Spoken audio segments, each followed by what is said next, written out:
नमस्कार, मैं हूं प्रवीण गौतम। दोस्तों, वीडियो में बात करेंगे कि जब पीएम मोदी अयोध्या में रोड शो कर रहे थे तो डीडी न्यूज के ये एंकर क्या कहते कैमरे पर पकड़े गए हैं, जो इस बात को लेकर सवाल उठाता है कि सरकारी चैनल जनता की टैक्स के पैसे से चलने वाले चैनल के क्या हालात हो गए हैं।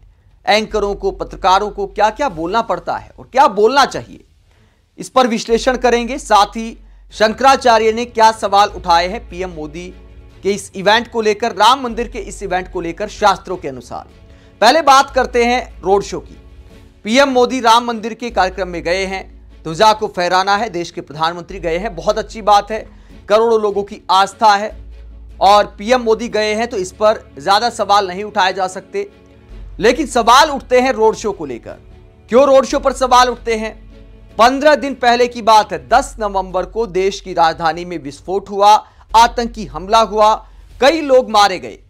प्रधानमंत्री भूटान गए, वहां पर कहा कि बड़े भारी मन से आया हूं, दिल्ली में जो हुआ उसे बर्दाश्त नहीं किया जा सकता, मैं बहुत दुखी हूं। उसके बाद जैसे ही भूटान से वापस लौटे, तुरंत अस्पताल पहुंचे कई कैमरामैन लेकर और सारा दुख फोटोज में दिखाई दिया कि प्रधानमंत्री कितने दुखी हैं। लेकिन 15 दिन बाद ही दुख क्या गायब हो गया है। माना कि किसी आतंकी हमले से, किसी घटना से देश नहीं रुकता है, काम होते हैं, प्रधानमंत्री को काम करने पड़ते हैं, चुनावी रैलियों में भी जाना पड़ता है, इसके बाद चुनाव का जश्न भी मनाना पड़ता है कार्यकर्ताओं की हौसला अफजाई के लिए। लेकिन क्या ऐसा होना चाहिए?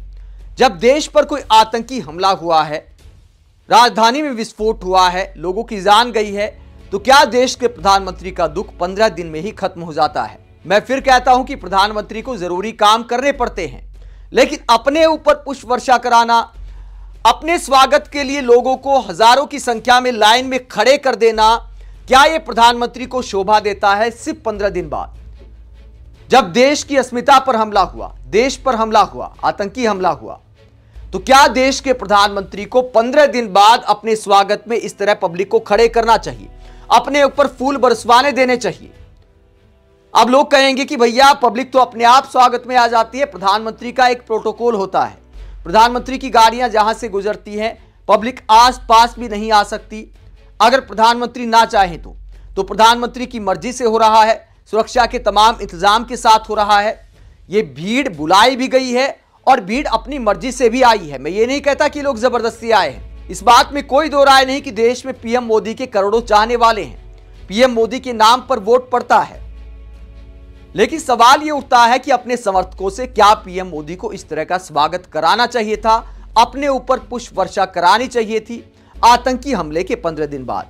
अगर राम मंदिर का कार्यक्रम है, ध्वजा का कार्यक्रम है, तो पीएम मोदी राम मंदिर जाते, पूजा करते, वापस आ जाते। अपना स्वागत क्यों कराया जा रहा है? क्या सारा दुख गायब हो गया है 15 दिन में? लोगों के जीने मरने से कोई फर्क नहीं पड़ता है? राम मंदिर जाने से पहले खुद के ऊपर फूलों की बरसात कराना इस बात को दिखाता है कि प्रधानमंत्री कितनी आत्ममुक्ता में रहते हैं। हमेशा अपना स्वागत चाहिए, लेकिन नैतिकता नाम की भी एक चीज होती है।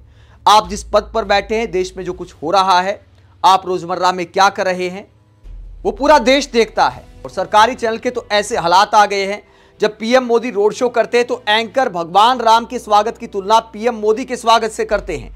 और डीडी न्यूज के इन एंकर ने क्या कहा, आपको दिखाते हैं। पहले वीडियो आप देखिए।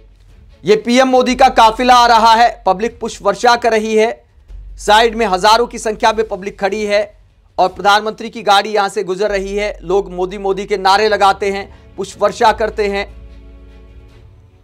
और इसे लेकर डीडी न्यूज के एंकर अतिशयोक्ति अलंकार में चले जाते हैं, डायरेक्ट त्रेता युग पहुंच जाते हैं। पहले पीएम मोदी को लेकर क्या कहते हैं, जरा सुनिए।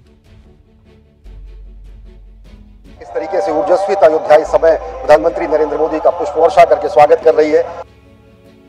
तो एंकर कहते हैं कि ओजस्वी अयोध्या प्रधानमंत्री का पुष्प वर्षा करके स्वागत कर रही है।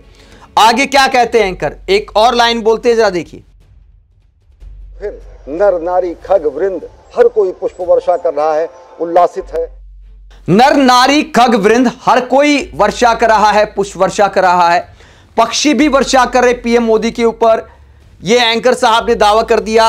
इसके बाद तीसरा आप वीडियो देखिए।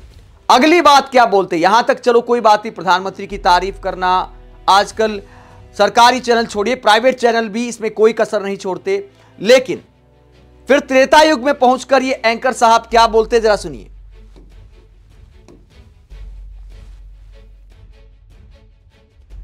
और त्रेता युग में कुछ ऐसी स्थितियां थी जब भगवान श्री राम दिग्विजय करके लौटे थे। तो सरकारी चैनल के पत्रकारों के ऐसे हालात हो गए हैं कि एंकर साहब कहते हैं कि जिस तरह त्रेता युग में भगवान राम का पुष्प वर्षा करके स्वागत किया गया था, उसी तरह पीएम मोदी का स्वागत किया जा रहा है। आप सोच कर देखिए, सरकारी चैनल पर क्या एंकरों को ऐसी पत्रकारिता करनी चाहिए? जनता को जागरूक करना चाहिए, जनता के मुद्दे उठाने चाहिए। मैं ये नहीं कहता कि पहले के जमाने में भी डीडी न्यूज के एंकर सरकार से सवाल करते थे, सवाल तब भी नहीं करते थे, लेकिन ऐसी चापलूसी तो देखने को नहीं मिलती थी कि भगवान राम के स्वागत की तुलना आप पीएम नरेंद्र मोदी के स्वागत से कर दें। इस स्वागत का इंतजाम किया जाता है, पब्लिक को बुलाया जाता है, पब्लिक को खड़ा किया जाता है, जबकि त्रेता युग में भगवान राम की प्यार में पब्लिक अपने आप आई थी, अपने आप स्वागत में खड़ी थी। दोस्तों, क्या जनता के पैसे से चलने वाले सरकारी चैनल पर ऐसी पत्रकारिता होनी चाहिए? वही इस इवेंट को लेकर शंकराचार्य ने सवाल खड़े किए हैं। क्या पूरा मामला है? अयोध्या में ध्वजारोहण कार्यक्रम पर शंकराचार्य अवि मुक्तेश्वरानंद ने सवाल खड़े किए हैं। उन्होंने कहा है कि शास्त्रों में ऐसा कहीं नहीं लिखा है, शास्त्रों के अनुसार यह इवेंट नहीं हो रहा है। कुछ उदाहरण वो देते हैं। अयोध्या में ध्वजारोहण के कार्यक्रम पर शंकराचार्य सवाल उठाते हैं। अवि मुक्तेश्वरानंद ने क्या सवाल उठाए हैं? शंकराचार्य को इस इवेंट में नहीं बुलाया गया है। जिन लोगों ने 2 करोड़ से ज्यादा का चंदा दिया, उन 100 दाताओं को आमंत्रित किया गया है। इसके अलावा किसानों को भी बुलाया गया है, आम पब्लिक को भी बुलाया गया है।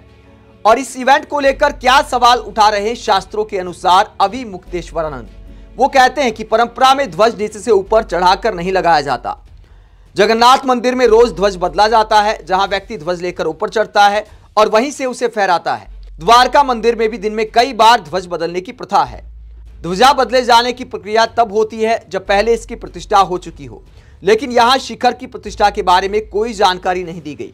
सिर्फ ध्वजारोहण और मेहमानों के बुलाए जाने की बात कही जा रही है, इसीलिए वो इसमें शामिल नहीं होंगे। तो ये उन्होंने सवाल उठाया है कि ये परंपरा के मुताबिक नहीं है। कई मंदिरों का उन्होंने उदाहरण दिया है। राम मंदिर में भी जब प्राण प्रतिष्ठा की गई थी, उस समय भी ये सवाल उठा था कि अमीरों को ही आखिरकार क्यों बुलाया गया है, देश भर से तमाम क्षेत्रों की सेलिब्रिटीज को बुलाया गया था। तो इसे लेकर भी बहुत सारे विपक्षी नेताओं ने सवाल उठाए थे, शंकराचार्यों ने सवाल उठाए थे। यह भी सवाल उठाया था कि मंदिर का काम जब पूरी तरह कंप्लीट नहीं हुआ है तो जल्दबाजी में उद्घाटन नहीं होना चाहिए, प्राण प्रतिष्ठा नहीं होनी चाहिए। आप इस पूरे मसले को लेकर क्या सोचते हैं? कमेंट बॉक्स में अपनी राय जरूर दें। साथ ही चैनल को सब्सक्राइब भी करें। नमस्कार।